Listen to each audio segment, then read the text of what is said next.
कुछ दिन रुके हैं और कुछ दिन रुकने के बाद फिर श्री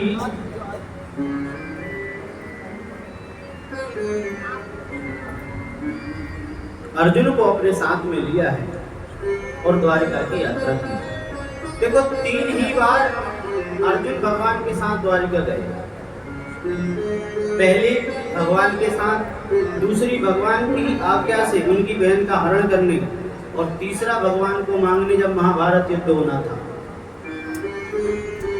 शिवधन ने तो भगवान की नारायणी सेना मांगी थी, लेकिन भगवान से अर्जुन ने कहा कि मुझे कोई सेना नहीं चाहिए, मुझे तो आप चाहिए।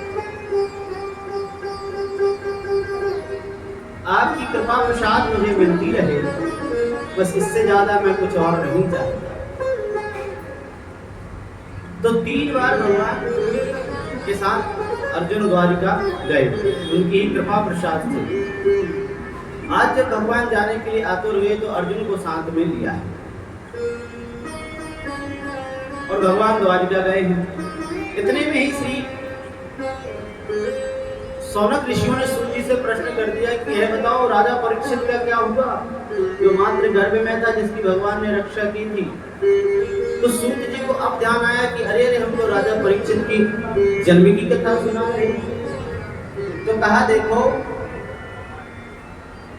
उस बालक की भगवान ने रक्षा की है, और उत्तरा ऐसी पहली नारी हैं जिन्होंने आपने मात्र गर्भ में भक्त और भगवान दोनों को स्थापित किया है।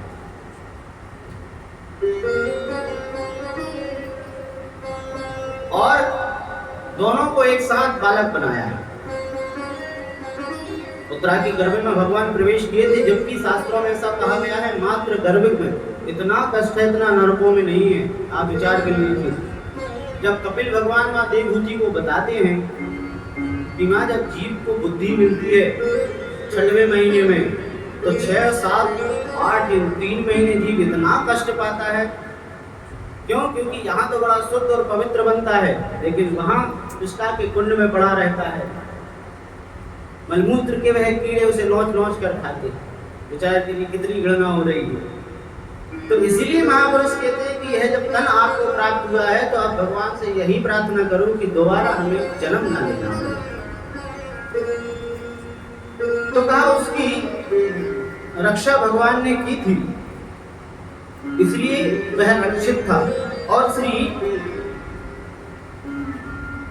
परीक्षित जी महाराज का जन्म होता है। बोलो परीक्षित जी महाराज की। परीक्षित जी का जन्म हुआ और परीक्षित जी का नाम रखा गया विष्णुराज। क्यों? क्योंकि विष्णु के द्वारा रक्षित हैं, इसीलिए विष्णुराज। और दूसरा नाम परीक्षित रखा गया। क्यों? क्योंकि जैसे ही परीक्षित जी का जन्म हुआ तो जन्म होते ही जिनके गोदी में जाते वो यही देखते कि वो कहाँ है जो गर्भ में आया था, वो 4 हाथ वाला नहीं दिख रहा। तो परीक्षण किया, इसलिए दूसरा नाम पड़ा परीक्षित। ये परीक्षित जी के 2 नाम हुए थे। भगवान को मुझे पता चला तो भगवान भी आए हैं। और अब परीक्षित धीरे धीरे पांडवों के संरक्षण में पालन पोषण हो रहा है, उच्च शिक्षा प्राप्त हो रही है।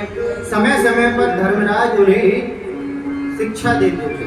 देखो हमें भी अपने छोटे बालकों को शिक्षा देनी चाहिए, ये सूत्र बता रहे हैं। अभिवादनशीलस्य नित्यं वृद्धोऽपि सेविना चत्वारि तस्य वर्तन्ते आयुर्विद्या यशो बलम। प्रेम से श्री राधे।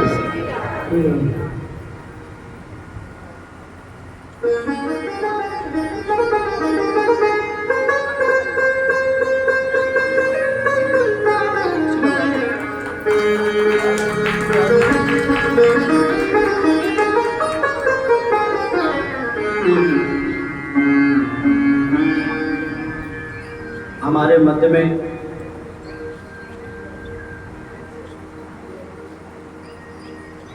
कर्मकांड, ज्योतिष, भागवत और श्री रामचरित के प्रकांड विद्यमान।